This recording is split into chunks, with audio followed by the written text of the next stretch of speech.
In today's video, I'm going to teach you how to change a date to default to a fiscal calendar in Tableau desktop. Understanding how to set your fiscal calendar correctly in Tableau is crucial for accurate data analysis and reporting.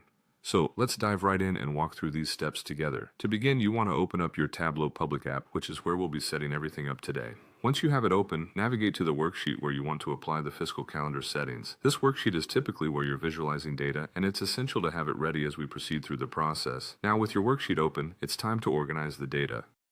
Drag the order date field to the rows shelf in your Tableau workspace. Once it's there, change the view to display months. This step helps you see your data in a monthly format, which is essential for setting up your fiscal calendar correctly.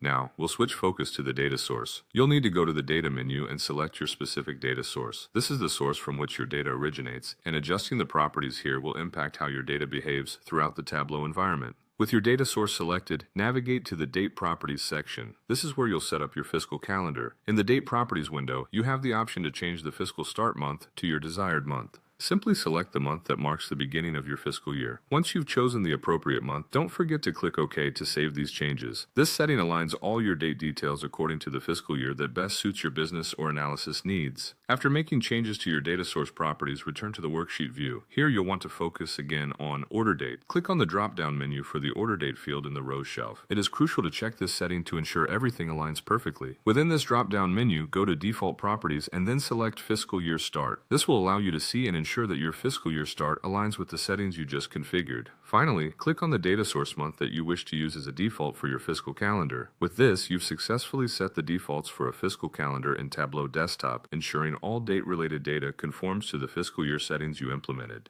And there you have it. You've changed the date to default to a fiscal calendar in Tableau desktop. This process helps you create accurate reports and visualizations that are in line with your business's financial periods. Thank you for watching, and I hope this guide has been helpful. Feel free to revisit this tutorial whenever you need a refresher.